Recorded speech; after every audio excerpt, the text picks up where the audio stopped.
시계하면 스위스입니다. 잘 나가는 시계 회사들은 거의 대부분 스위스에 본사를 두고 있죠. 하지만 그 중에는 독일 출신으로 두각을 보이는 브랜드도 있는데 오늘 소개할 아랑에 온투제네가 바로 그 중 하나입니다. 1845년에 페르난디드 아돌프 랑에에 의해 독일 글라슈테 지방에서 창립된 시계 브랜드로 세계 5대 명품 시계 중 유일하게 독일 브랜드죠. 과연 이 브랜드의 숨은 역사와 재미있는 사실들은 무엇이 있을까요? 창립자인 페르난디드 아돌프 랑에가 독일 궁정의 시계 제작자로 유명하긴 했고 브랜드가 오래전에 탄생한 것도 맞지만 사실 아랑에 온투제네는 지금까지 계속 시계를 만들어 온 건 아닙니다. 1845년에 창립된 이후 계속 회중시계와 손목시계 제작을 해오다가 그중에 브랜드가 사라진 적이 있습니다. 1948년 이후 독일이 동독과 서독으로 분리되면서 동독 지방에 위치한 글라슈테의 시계 브랜드들은 모두 소련에 의해 국유화가 되었는데 당시 회사의 경영자이자 아돌프 랑에의 증손자인 발터 랑에는 강제 노동을 하지 않기 위해 어쩔 수 없이 회사를 버리고 해외로 도피해야 했습니다.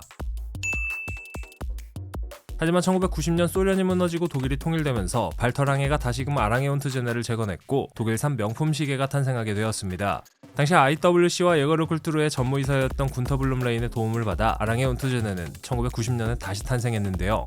4년 후인 1994년 다시 시계를 출시하기 시작했고 이후 2000년대에는 리치몬트 그룹에 소속되면서 명품으로서의 가치를 세우기 시작했습니다.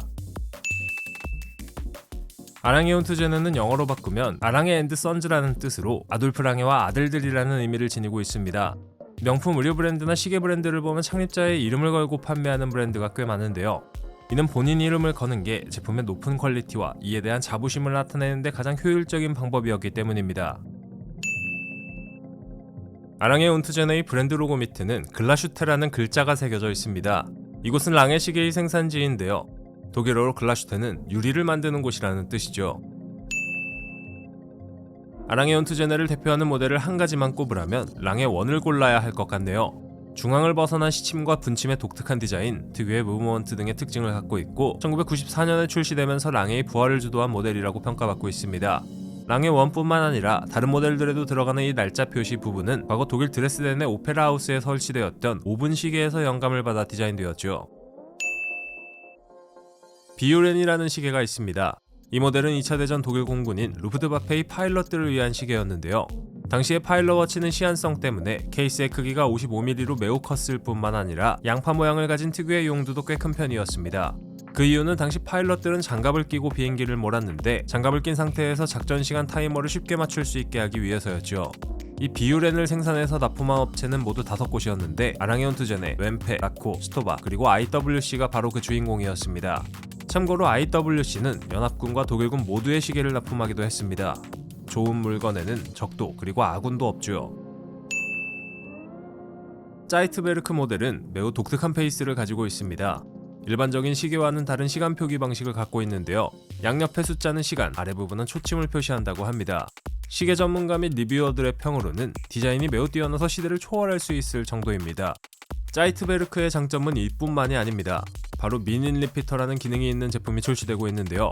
정해진 시간마다 시계에서 종소리로 시간을 알려주는 기능입니다. 이 미닌 리피터는 컴플리케이션이라는 시침과 분침 이외의 시계의 기능 중 한 종류인데요. 이외에도 컴플리케이션에는 뚜르비용이나 퍼페추얼 캘린더 등이 포함됩니다. 아랑에 온투제네는 독일은이라는 특유의 합금을 쓰는데요. 진짜 은이 아니라 사실 구리와 아연, 니켈을 섞은 합금입니다. 니켈 실버라고 불리기도 하는 이 합금은 항자기성이 있고 부식에 강해서 아랑에 온투제네의 무브먼트에 사용된다고 합니다. 이 독일은을 사용한 무브먼트는 대표 모델인 랑에 원에도 들어가죠. 그렇다면 이 명품 시계의 가격은 과연 얼마나 할까요? 아랑에 온투제네의 엔트리 모델인 삭소니아의 경우 2천만원대부터 시작하며 일반적인 모델들은 모델에 따라 다르지만 국내 리테일가로 5천만원에서 1억 정도면 살 수 있습니다. 조금 더 비싼 시계도 있는데요. 2014년 홍콩에서 짜이트베르크가 2억 2천만원이 넘는 가격에 팔린 적도 있습니다. 집 한 채를 손목에 얹고 다니시는 그분 과연 누구일까요? 정말 부럽네요. 앞으로도 아랑에 온투제네는 명품 시계로 상류층의 사랑을 받으며 계속 이름을 알려갈 것 같습니다.